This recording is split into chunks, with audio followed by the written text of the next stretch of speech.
Olá, sejam todos bem-vindos a mais um programa do Business Connection by Bray. Eu sou a Kemi Soide Bray e neste programa estaremos sempre trazendo economistas, empresários e autoridades especializadas em países da Ásia. Você sempre terá um panorama geral sobre os países asiáticos, além de informações inéditas, dicas culturais, dicas de etiqueta nos negócios e relatos da trajetória de empreendedores que vivem nos países asiáticos onde se estabeleceram. No episódio de hoje vamos conversar com o Sr. Ibrahim Zogby, um brasileiro empreendedor residente no Líbano, e com o seu irmão, Sr. Ali Zogby, um empresário brasileiro residente em São Paulo e atual vice-presidente da Fambras.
Ibrahim Hussein El-Zogby nasceu em São Paulo. É graduado em História e Filosofia pela Universidade de Brasília.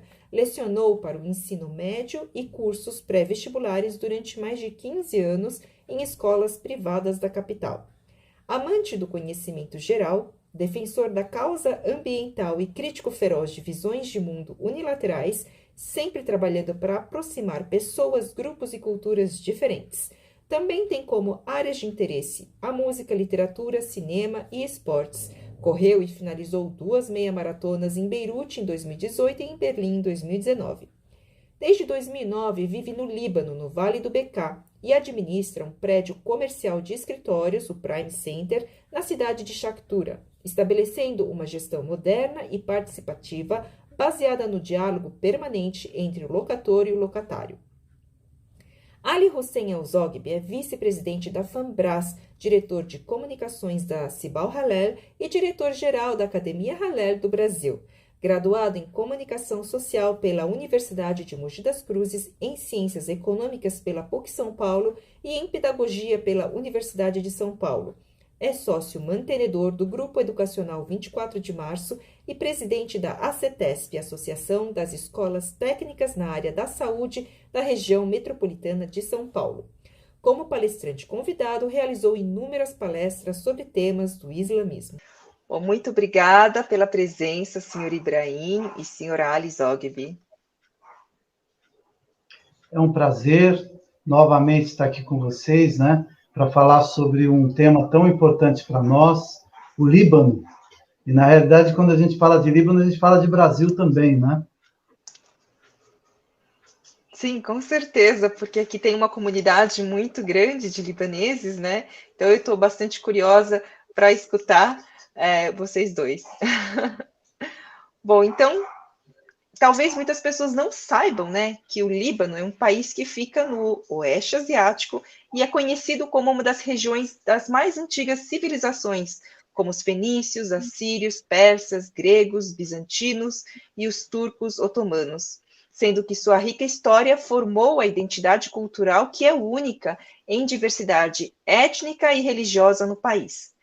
Então, senhor Ibrahim, poderia compartilhar conosco o que o levou a sair do Brasil e se mudar para o Líbano e como que foi a sua trajetória de empreender também aí no Líbano? Bom, primeiro eu queria agradecer o convite, Akemi, e espero colaborar da melhor forma possível. Na verdade, somos filhos de imigrantes libaneses, de pai e mãe libaneses. E meu pai ele foi para o Brasil no final da década de 40, 49, ele chegou em São Paulo e voltou ao Líbano depois de 23 anos. E nessa primeira viagem que ele fez ao Líbano, ele me trouxe junto. Eu fui o único filho, eu era muito criança, eu tinha 9 anos de idade, e ele me trouxe no retorno dele, e como todo imigrante, eu acho que é normal isso, todos eles acho que pensam em voltar algum dia para a terra natal. Foi isso que ele fez. Na época ele tinha esses planos de retornar para o Líbano com a família. Esse foi o meu primeiro contato com o país. Eu me lembro muito bem, tenho boas memórias, boas lembranças, né, desse período. E a partir dessa viagem, eu comecei a vir com mais frequência para o Líbano. Meu irmão mais velho também, ele vinha com frequência, e meus irmãos, o Ali e o Ahmed, também vieram depois. E aí surgiu, depois, com o tempo, a oportunidade de adquirir um imóvel. Foi uma decisão familiar, um empreendimento familiar.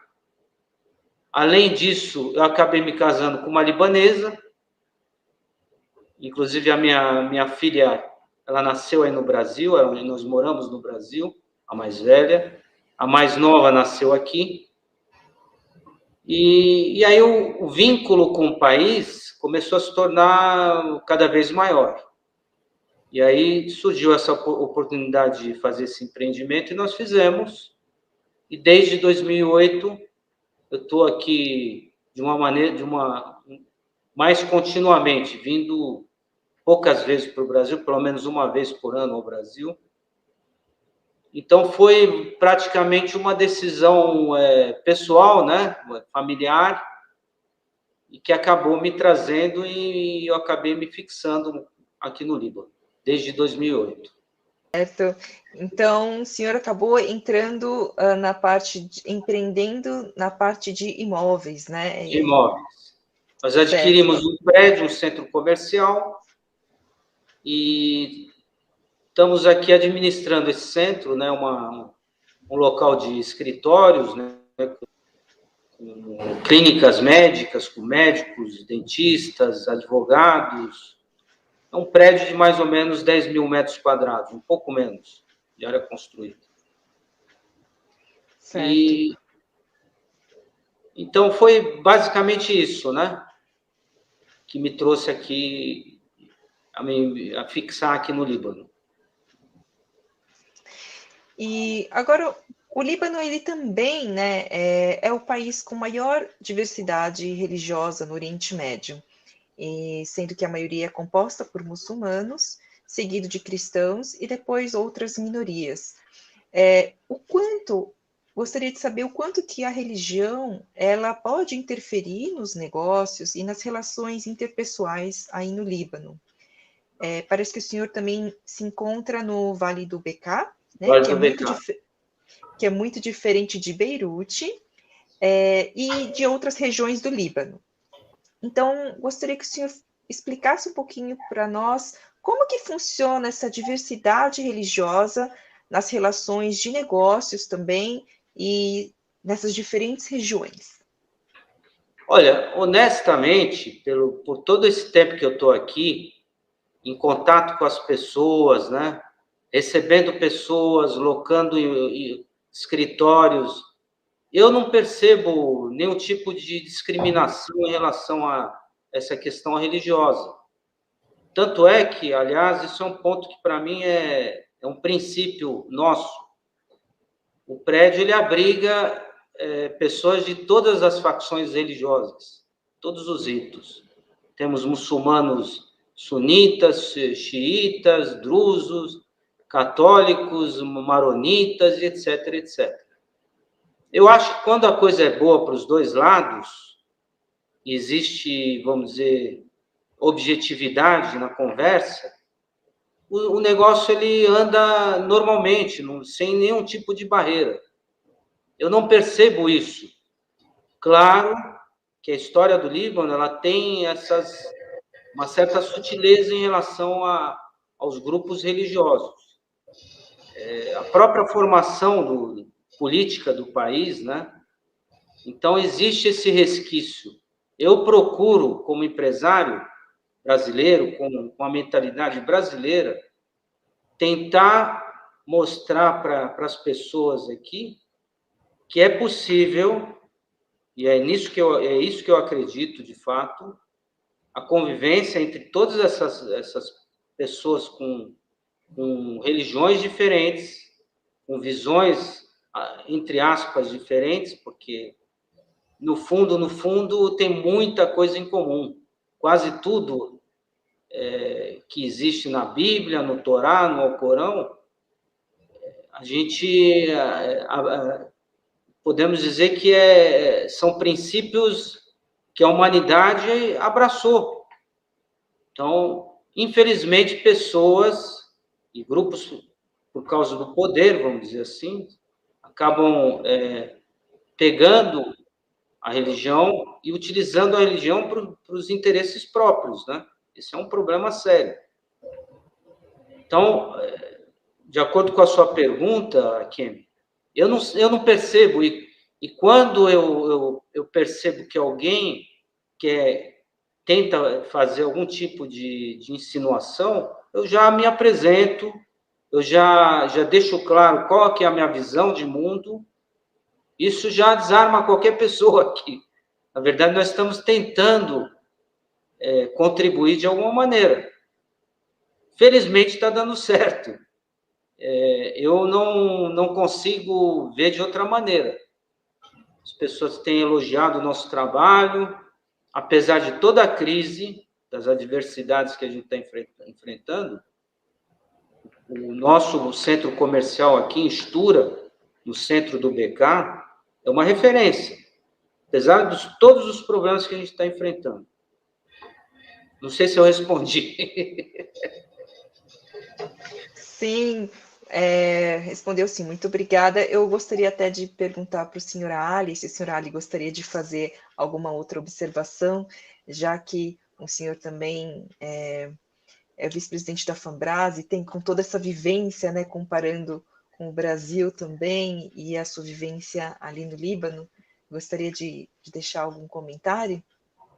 Não, perfeito. Acho que o Ibrahim ele fez colocações sobre a nossa postura, os nossos princípios e como esses princípios foram construídos, né? Nós somos aqui no Brasil, filho de imigrantes. Meu pai chegou aqui na metade aí do século XX, né? E aqui ele se estabeleceu e construiu e ajudou a desenvolver aí todo um processo ligado à sociedade brasileira. E nós, como brasileiros, levamos, então, esse espírito de convivência pacífica entre todas as etnias, confissões religiosas. O Ibrahim colocou com muita propriedade que é muito importante esse esforço, principalmente por parte aí de brasileiros, né, que tem uma quantidade, o Líbano hoje tem aproximadamente, vamos colocar aí, 6 milhões de habitantes, né, uma gama grande de refugiados, mas vamos colocar os habitantes aí de nacionalidade libanesa, e você tem no Brasil aproximadamente 10 a 12 milhões, né, de descendentes. Então, para se ter uma ideia do impacto que isso tem, né? E eu acho que nós, brasileiros, que temos essa ascendência libanesa, nós temos obrigação de fazer o que Ibrahim está empreendendo lá, não só nos negócios, mas mostrando uma filosofia humanista de convívio, né? Que talvez possa promover transformações necessárias àquela sociedade, né?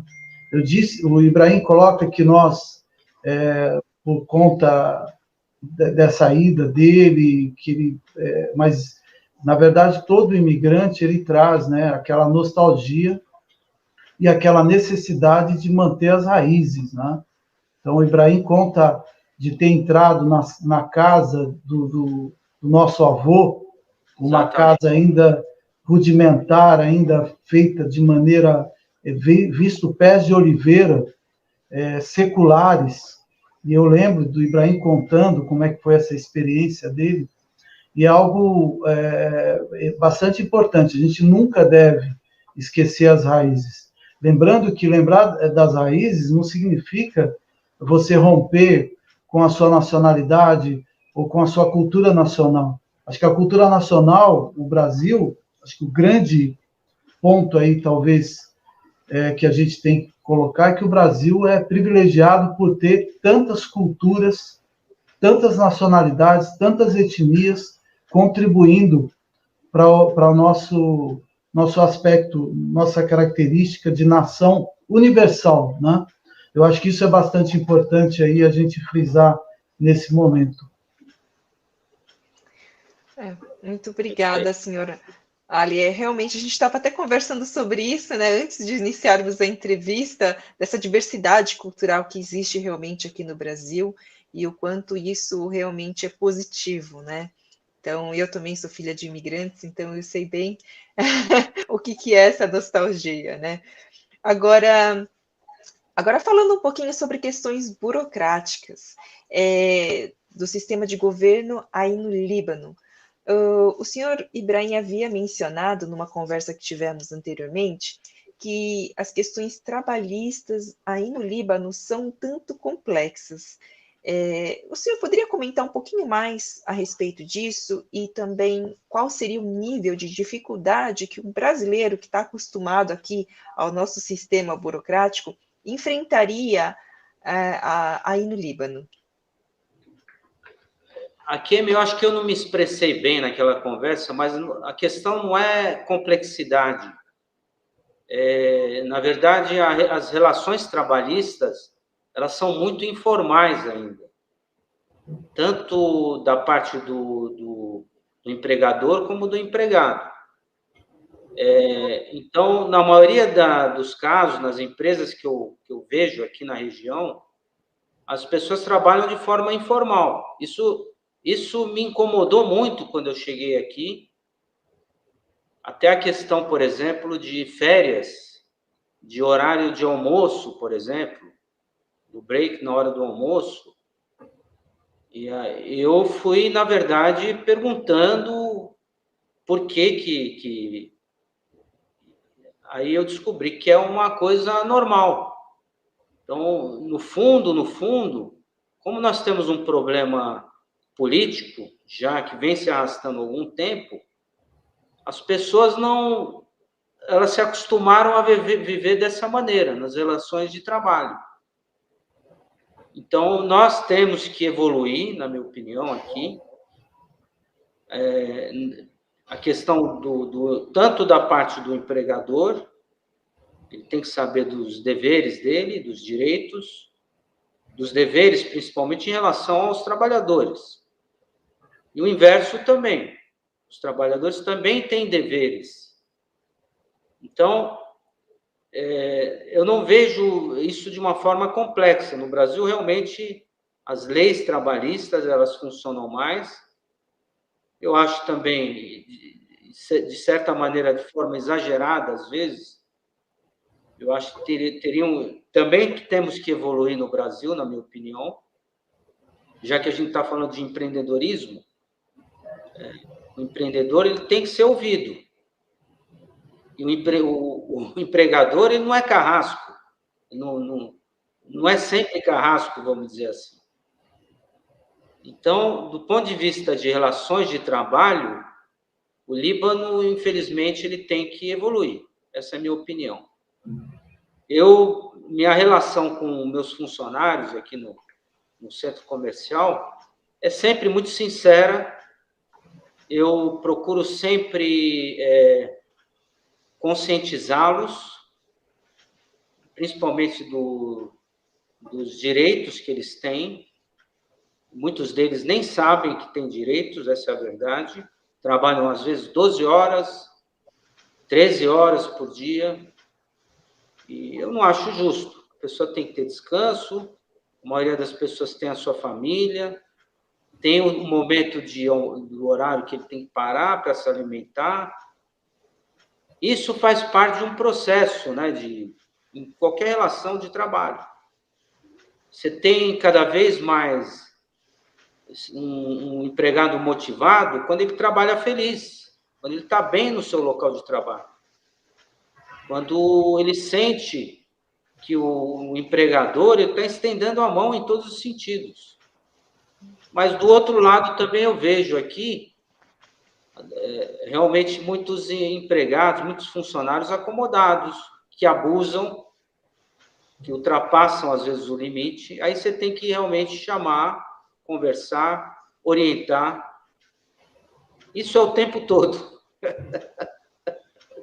Toma um tempo que vocês não imaginam. É o tempo todo a gente procurando fazer algum tipo de ação educativa. Eu fui professor no Brasil, então está na veia. A gente procura fazer essa ação educativa. Olha, então, tem dado certo. É um trabalho de formiguinha, mas tem dado certo. Então, resumindo assim, o que o senhor quis dizer é que existe uma flexibilidade maior e não é talvez que nem aqui no Brasil, fazendo o comparativo, que as leis realmente favorecem, né, como o senhor mencionou, mais o empregado do que o empregador. Então, que aí no Líbano as coisas são mais flexíveis e tendem ok, certo. Isso é uma informação importante para, de repente, Eu, sinceramente, eu não ouço muito. Isso é um diálogo que eu tenho com o meu advogado, com outros advogados. Eu não ouço muita conversa, pessoas falando de reclamações trabalhistas. Geralmente as coisas são resolvidas na hora ali. O funcionário parou de trabalhar, quanto é o valor, chama um advogado, faz o cálculo, pagou, acabou.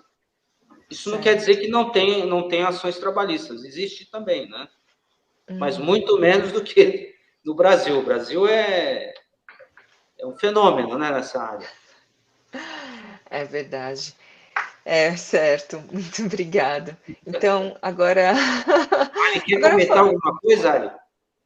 Não, eu entendo assim, graças a uma situação política bastante instável no correr de muitos anos, existe sim uma legislação, essa legislação é muito menos burocrática do que aqui no Brasil, mas essa legislação ela não é fiscalizada e basicamente não é cumprida. Então, se estabelece uma relação informal, onde o trabalhador se vê um pouco mais livre e acaba criando algum tipo de situação com o empregador, e o empregador também, às vezes, por ter essa informalidade, acaba também, às vezes, em algum momento, abusando, né? Não é todos que têm o espírito que o Ibrahim relatou, um espírito de olhar o próximo, né? O trabalhador como um próximo, como alguém que requeira cuidados, né?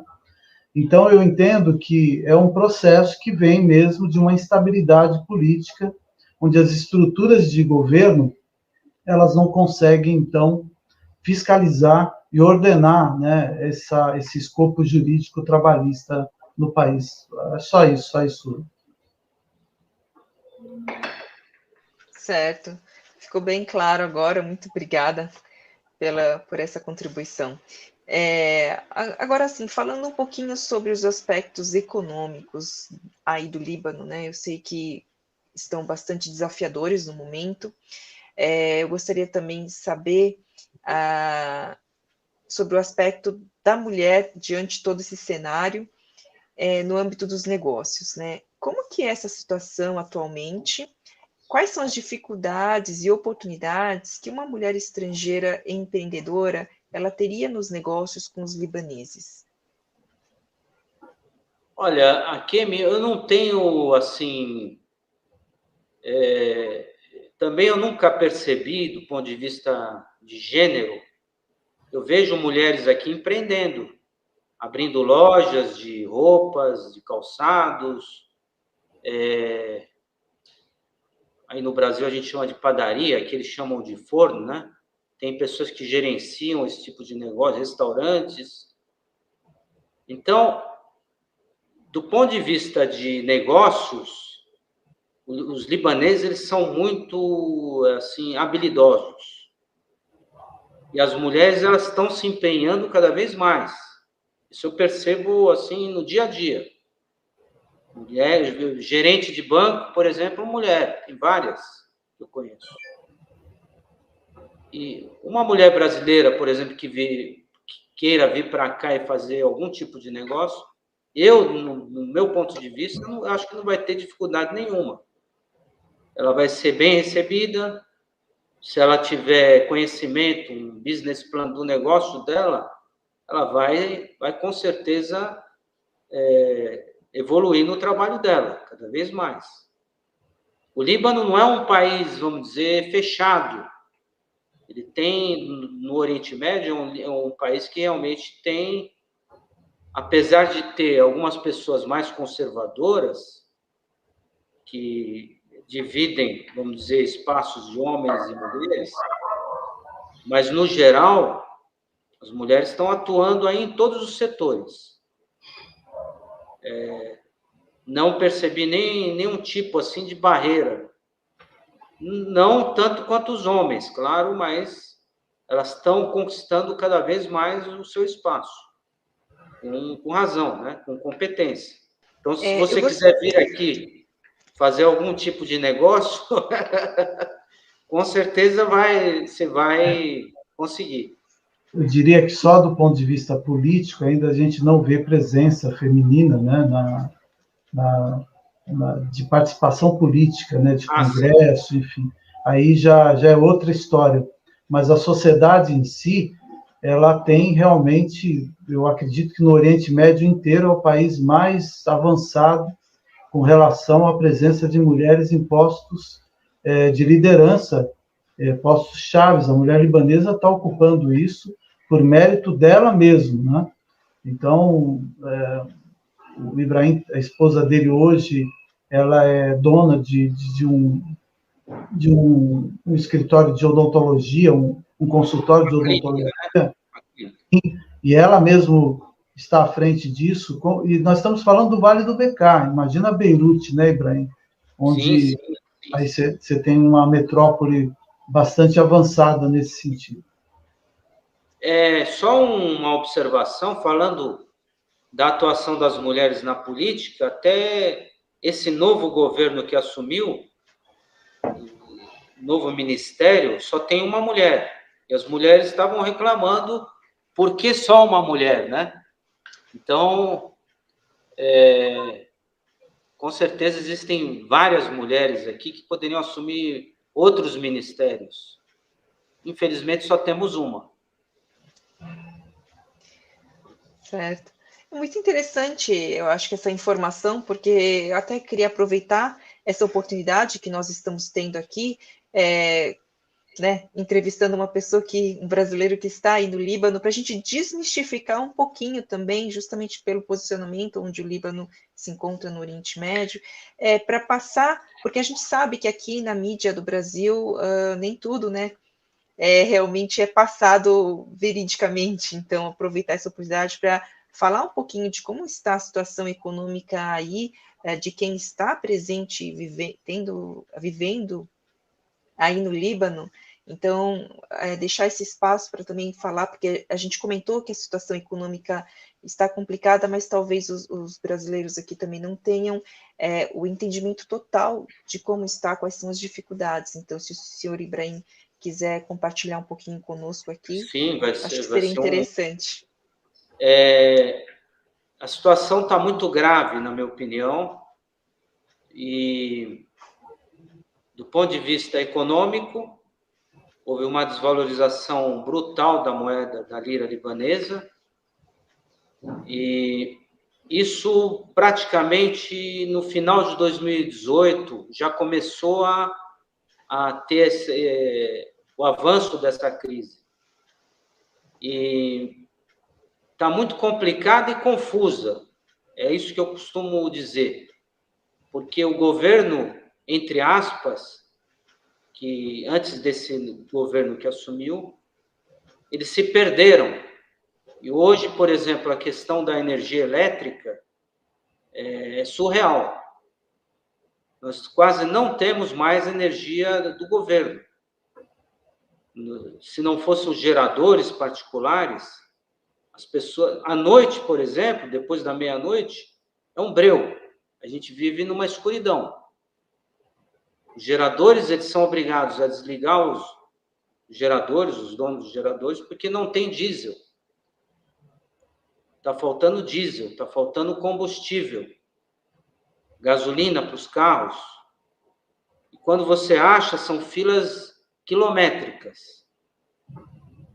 E vocês têm que ter a dimensão do que significa faltar energia, porque afeta todos os setores da economia. Tudo. Tudo. Falta, por exemplo, alimentos. Os supermercados, eles têm que refrigerar produtos perecíveis, né? Então, se eles não têm energia, é um problema seríssimo, até de segurança alimentar, né? E eu fiquei aqui no prédio, no centro comercial, eu tive que me virar, porque toda semana eles me trazem, eu consegui um fornecedor, eu sou obrigado a pagar no mercado negro o valor que eles cobram, e aí eu consigo toda semana uma cota pequenininha, e eu tive que diminuir o horário comercial do prédio, para poder completar o mês e para as pessoas continuarem trabalhando. Fora isso, a crise do sistema financeiro, do sistema bancário. Os bancos emprestaram dinheiro para o governo quebrou, teve muito desvio de verba, isso já é sabido, pessoas fizeram remessas, pessoas que a gente sabe são políticos, ligados a grupos políticos. Então, deixaram o Estado à bancarrota, está completamente falido. Os bancos estão falidos, entre aspas, né? Então, o Banco Central aqui do Líbano, eles alegam que o dinheiro dos depositantes continua preservado. Só que há pouco tempo o governo estava subsidiando combustível, por exemplo, com dinheiro do povo. Então, para falar da crise aqui do Líbano, Akemi, acho que precisaria de um programa bem mais longo, que é muito, muito difícil a situação. Espero que sirva de lição. Como toda crise, a classe política, a elite, eu culpo muito a elite, isso é um ponto. A elite econômica e a elite política que estão aliadas, né? É um Estado, infelizmente, corrupto. Essa corrupção vem se arrastando há muito tempo. E o povo também deu aval para isso, infelizmente. Mas o povo talvez não tinha muitas opções, né? Eles ficam ligados aos seus coronéis, vamos dizer, como a gente fala no Brasil, aquela ideia do clientelismo. Então, como dizem aqui, eles falam que Bad Nazli Fitala, depois da descida tem a subida. Mas estamos aguardando essa subida faz muito tempo, está demorando muito. Eu acho que, claro, muito obrigada pelo seu depoimento e por compartilhar aqui conosco a real do dia a dia que está acontecendo aí no Líbano. Eu acho que o nosso programa também a gente busca, além de passar a veracidade com as pessoas que estão ali nos países asiáticos, também as oportunidades, né? Muito obrigada pela presença, senhor Ibrahim Zogby e senhora Ali Zogby. Essa entrevista foi dividida em 2 partes, então aguardem e assistam a continuação da nossa conversa com o senhor Ibrahim, um brasileiro empreendedor residente no Líbano, e com seu irmão, senhor Ali Zogby, um empresário brasileiro residente em São Paulo e atual vice-presidente da Fambras. Espero que você tenha gostado do nosso programa e do conteúdo que nós trouxemos. Se você gostou, convido você a nos acompanhar em nossas redes sociais. Compartilhe com seus amigos e ajude-nos também a divulgar a cultura asiática no mundo dos negócios. Se você tiver perguntas, sugestões sobre países e temas que você gostaria de assistir aqui em nosso programa, nos escreva via direct do Instagram. Nos vemos na semana que vem. Até lá!